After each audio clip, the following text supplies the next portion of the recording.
학포에서 대안을 만든 그 장대교차로 입체화 계획에 대해서 간단히 브리핑하려고 왔습니다.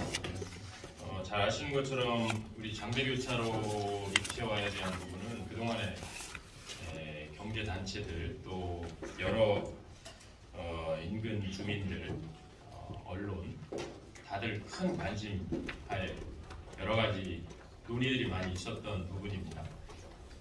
특히 이제 지난번 그 민선 8기 출범하는 과정에서 이장우 시장님도 이쪽에 그 앞으로의 여러 가지 교통 수요나 이런 걸 볼 때 입체화가 좀 필요하다 이런 의견을 강력히 제기하셨고요.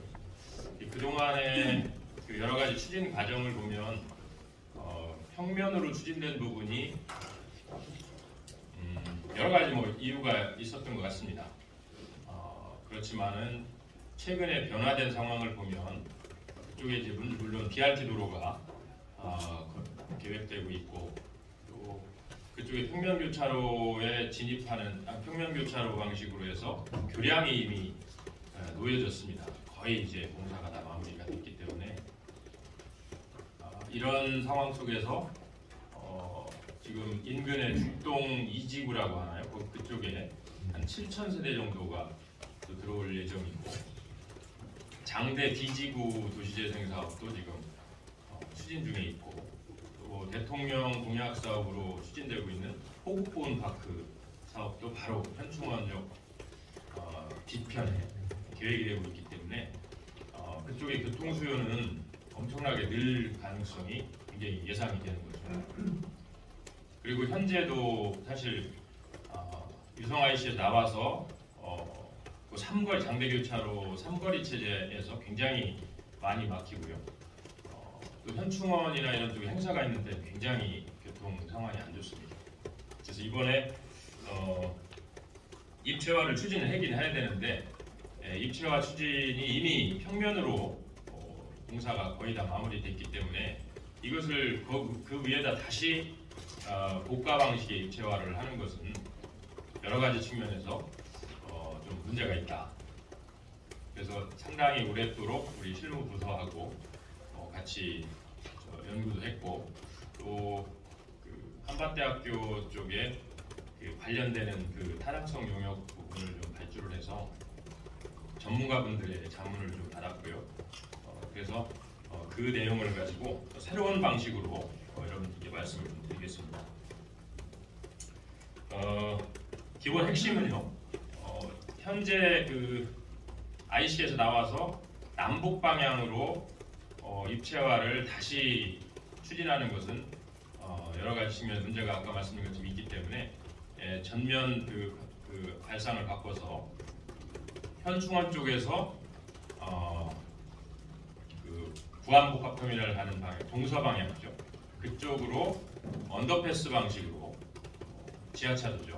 그런 방식으로 입체화를 하면 기존에 놓여졌던 그 교량도 활용할 수 있고 또 경관 측면에서도 고가로 지나가는 것보다 훨씬 더 경관도 유지할 수가 있고 또 따라서 인근 지역에서 주민들의 다양한 이해관계의 부분도 상당히 해소할 수 있는 부분이 있기 때문에 남북 방향으로 입체화를 강행하는 것보다는 동서 방향 입체로를 언더패스 방식으로 하는 것이 훨씬 더 타당하다는 결론에 이르렀습니다. 그래서 그 방향으로 입체화를 좀 추진하려고 하고 있고요. 아까 말씀드린 것처럼 지금 이번에 유니버시아드 대회가 유치가 됐기 때문에 또 서남부권 쪽에 대규모 체육시설이 또 들어설 것이고 또 도안지구의 여러 그 개발 계획이 추진이 되고 있고 또 공약 사업인 제2대저경부단지 부분도 같이 검토가 되고 있기 때문에 이쪽에 교통에 좀 획기적으로 기여할 수 있는 그런 부분으로 작용할 것이다 이렇게 기대를 합니다.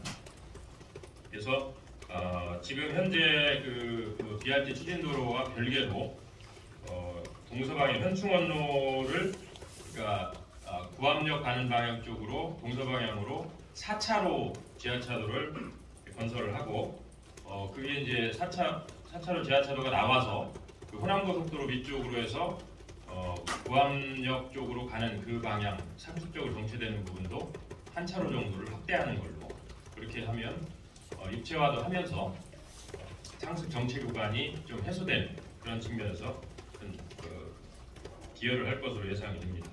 사업비는 약 한 340억 정도로 추정이 되고요. 이 사업비는 기본적으로 이제 시비 투입을 하게 될 텐데 재정 부담을 좀 완화하기 위해서 죽동 2지구, 공공주택지구 개발 등 여러 다른 광역교통 개선 대책을 하고 연계를 하게 되면 재정적인 부담을 많이 경감할 수 있을 것으로 예상을 합니다. 내년도부터 설계를 해서 2024년에 착공을 하고 2027년 준공 목표로 추진을 할 계획입니다. 그동안에 장대길차로 입체와 관련해서 그동안 아까 처음에 말씀드린 것처럼 갈등도 좀 많았지만 이번에 전혀 새로운 방향의 그 대안을 좀 제시함으로써 지역 주민들의 민원 문제 또 사실 중복 투자의 문제 이런 것들을 해소하면서 교통 개선 대책을 할 수 있다 이런 측면에서 큰 의미가 있다고 생각합니다.